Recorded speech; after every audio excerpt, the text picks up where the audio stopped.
everyone. Welcome back to the Doberman Dialogues. I'm Brittany, your Doberman-obsessed hostess and longtime lover of this bold, beautiful breed. And of course, joining me today is my awesome friend and co-host, Liam. Hey, Britt. Always a pleasure to be back in the studio talking all things Doberman. If you're just tuning in, last week we covered the Doberman's fascinating transition from military dog in World War II to a mainstay in police departments around the United States. So today we're changing gears a little. We're diving into the softer side of the Doberman. You know, how they went from fierce protectors to loyal family pets. Plus, we're hitting the red carpet with Dobermans in Hollywood. Ooh, you know I love a good movie reference. So we're talking about Dobermans in pop culture. The good, the bad, the misunderstood, and slightly exaggerated. Also how these portrayals have shaped public opinion over the decades. That's for sure. When we think of fierce military dogs turned Hollywood stars, most picture German Shepherds. But the Doberman had an even more dramatic transformation in American culture, from World War II hero to misunderstood movie villain and then the beloved family companion. You know, that's such an interesting point about the Doberman Pinscher. Their journey really mirrors some major shifts in how we view dogs in society overall. Yes, and the shift was relatively fast. In the 1950s, only about 17% of American families kept dogs primarily as pets, but by 1960 that number had jumped to over 40%.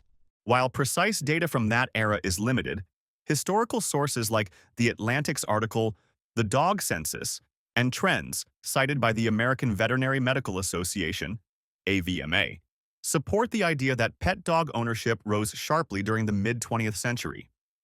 This surge in dog ownership was driven by broader social changes, including a booming middle class, suburban expansion, and increased disposable income, which made pet ownership more accessible to a wider segment of the population. Reflecting this trend, the American Kennel Club reported a 250% rise in Doberman registrations between 1945 through 1955. You have to remember, it was post-war America. Our soldiers were returning home, causing a boom in suburban development. That probably played the biggest role in these changes. These statistics, while striking, are easily verifiable through public records and historical sources available online. Striking indeed. And the Doberman was riding that wave of change like a boss. So what sparked such a dramatic shift in how these dogs were perceived? Well, it was a cultural pivot. Suddenly, dogs in general were sleeping indoors, riding in cars, and with the increase in the disposable income, came dogs being dressed in dog clothes, their own pillows to lay on, and they were getting toys to play with. The Dobie went from war hero to civil protection, and then family companion relatively quick in the post-war suburban boom. Sure, families wanted dogs for protection, but also for loyalty, intelligence, and companionship. The Doberman fit the bill, but it came with a certain edge.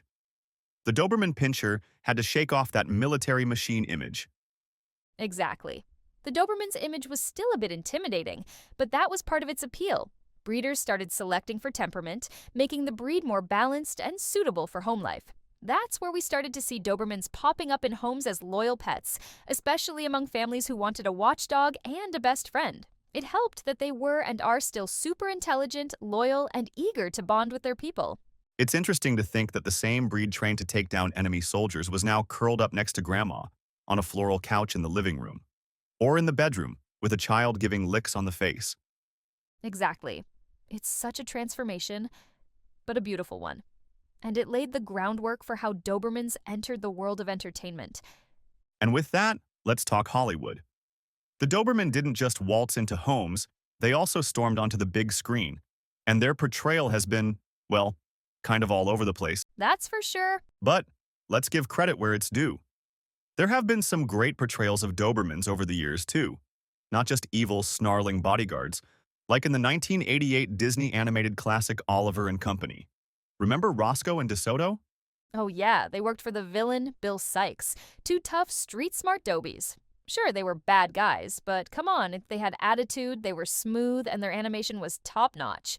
I know that I, for one, couldn't look away. Me either. They were stylized in that classic Disney villain way, dramatic lighting, exaggerated struts. And the animators actually studied real Dobermans for weeks to get their movements right. They wanted them to glide, not stomp. And it worked. They were intimidating but also beautiful in motion. Even though they were technically the villains, they left a big impression on how sleek and composed Dobermans could look on screen. You said it. And what about Zeus and Apollo? You know, Magnum PI from the 1980s. Oh my gosh, yes, Robin Master's Dobermans, affectionately called the Lads. They guarded the Hawaiian estate and were basically Higgins' furry enforcers. I loved how they were part of the scenery and the plot. Absolutely. They weren't just props or extras standing in the background, they were working dogs, featured in multiple episodes. And in the true Doberman fashion, they showed obedience, loyalty, and restraint. So check this out. Behind the scenes, Zeus and Apollo were actually played by a rotating set of professionally trained Dobermans. And you know what else? They had stand-ins. Wait, what? They had stunt Dobermans? I didn't see that in our research. I wanted to surprise you with that one. Not quite stunt doubles, but yes, multiple dogs were trained for different behaviors. One might be the sit and stay expert, another one was the one who would run full speed for chase scenes. They were total professionals. That is so Doberman. Specialized, elegant, exact. Totally. And you know what movie deserves a mention? No, what movie would that be? The Doberman Gang, from 1972. Oh, yes, of course. That is definitely a cult classic. That movie was crazy because a group of Dobermans were trained to rob banks. What the heck? It sounds ridiculous now, but back then, it was a hit. And besides that, it actually sparked a brief uptick in Doberman adoptions. Unfortunately, that proved to be problematic when people started to realize what it took to train and handle such high-drive dogs. Yeah, they weren't Lassie-level dogs. They were athletes and thinkers. It's too bad that people expected a Dobie to know what to do without starting a proper training regimen. Yup. And the training in the Doberman Gang was legit. The dogs performed real sequences without leashes, CGI or AI. It was actually pretty revolutionary for the time. They even used the clicker training method, which wasn't common in Hollywood yet. That's impressive to say the least. There was also a sequel, The Amazing Dobermans, a movie from 1976. Oh yes, it's the follow-up film, but with a much more heroic twist. This time, the Dobermans are helping a retired circus performer and an ex-con foil a corrupt casino heist. In this one, they aren't just showing off how smart they are, they're practically acrobats. And the vibe is so different. You've got these dogs doing choreographed routines, dressing in costumes, working with humans instead of being used by them. They really leaned into the showmanship. It was like a caper movie with canine stars. I liked that the dogs weren't scary at all. They were charming, funny, and seriously impressive in what they did. And honestly, that movie helped show that Dobermans could be entertaining, approachable, even family-friendly. A huge shift from the menacing image they were getting elsewhere at the time. That's right, Brittany.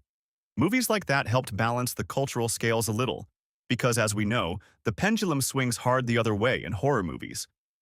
Oh boy, I know where you are going with this. You're talking the zombie Dobermans in Resident Evil. Oh man, those dogs were creepy and mean, almost terrifying.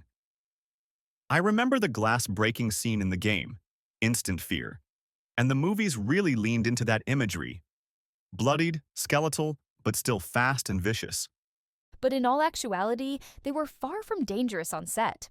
Most of the zombie Dobermans were real dogs in makeup and prosthetics, handled by top-tier animal wranglers. But the visual impact they had was so strong that people started associating Dobermans with horror.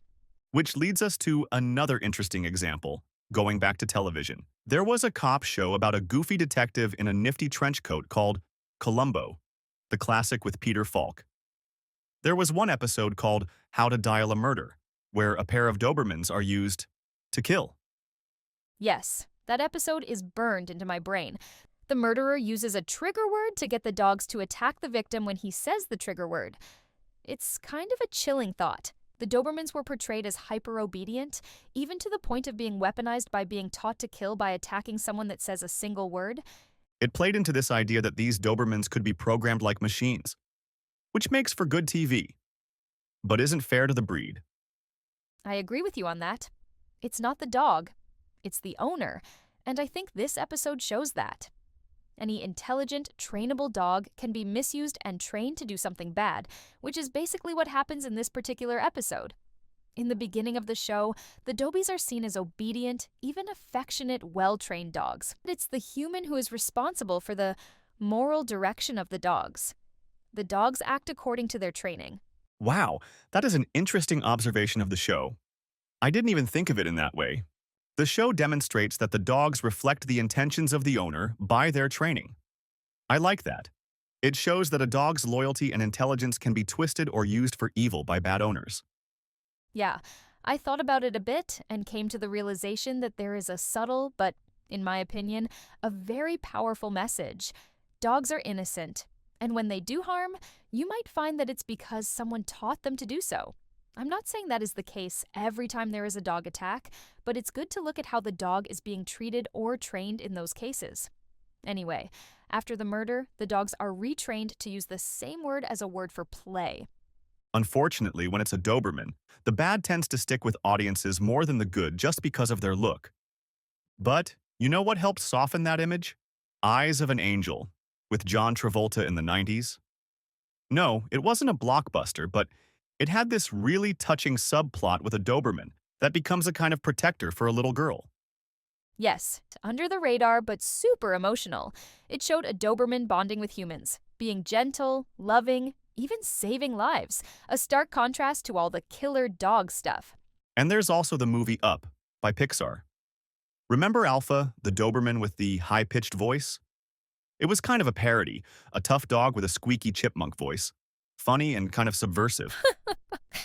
Yes, Alpha was a fun twist. It played off the Dobermans are scary idea and totally flipped it. And kids saw that. They laughed, they softened to the image. That's the cool thing. Media can really change how people see a breed. From the feared villains to the loyal companions. Or even comic relief. But like we always say, the real Doberman is complex. They're powerful, yes, but also affectionate, goofy, protective, and deeply loyal. That's what we want to showcase here. With that being said, we saw in the 80s and especially the 90s, Dobermans being put on many of the so-called dangerous dog lists. You'd see articles of dog attacks, often accompanied by a photo of a snarling Doberman for dramatic effect, because more often than not, it was a different breed. Dobermans were unfairly lumped in with breeds like Pit Bulls, Rottweilers, even German Shepherds. It was all about optics, cropped ears, a sharp silhouette, that intense stare. Dobermans were labeled as dangerous for a long time. They were even banned in some apartment complexes. It's unfortunate because the Dobie image was fueled by sensational media and urban myths, not actual behavioral data. The reality is that studies, including ones from the CDC and the American Veterinary Medical Association, have consistently shown that aggression in dogs are far more related to training, environment, and owner behavior than breed alone. But that didn't make headlines. That's right. And the image became part of a cycle. Dobermans were often chosen by people because they looked intimidating. So naturally, they ended up in the hands of owners who wanted to project toughness or use them as status symbols. That created a feedback loop. Scary owner, poorly trained dog, bad outcome, scary headline. Repeat. Besides that, many of these dogs weren't dangerous by nature. They were just confused or frustrated. Dobermans are working dogs. If you don't give them structure, stimulation, or positive outlets, they're going to act out. And when they're strong and fast, that acting out can become serious. Just remember, they're not couch ornaments. They're built to work, to think, to do. And when that energy is misdirected, it's not pretty. But thankfully, we've seen a huge cultural shift in the past 2 decades. A lot of that is thanks to responsible breeders who put temperament first, instead of just looks or hype. And then there's the rise of dog influencers, trainers on YouTube and Instagram, even TikTok accounts showing Dobermans cuddling babies, dancing to music, learning complex tricks, and doing agility trials. I mean, who would have guessed that a Doberman doing a TikTok dance routine in pajamas would help shift public perception? Thanks to social media, Dobermans are stars now. Those visuals matter. People start to see them not just as guard dogs, but as family dogs, companions, goofballs with big hearts, and that visibility makes all the difference. The Doberman has gone from battlefield warrior to police partner to loyal housemate, with a few villain roles in between. But no matter the context, one thing remains constant: their loyalty and intelligence. And pop culture has been both a blessing and a curse for the breed. Thankfully, we're moving into a new era, one where Dobermans are celebrated for their full personality, not just their power. We'd like to thank all of you for tuning in and listening. Please don't forget to subscribe, like, and share our channel. Check out our Instagram page to see some of the beautiful Dobies we've fostered and found forever families to accept them into their homes. The links are below. And if you are interested in adopting or fostering a Doberman in Arizona, you can reach out to our friends at the Desert Harbor Doberman Rescue of Arizona's adoption team. Until next time, stay sharp, stay loyal, and never underestimate the heart of a Doberman. Give your Dobie a belly rub from us, and remember, behind every strong Doberman is an even stronger bond.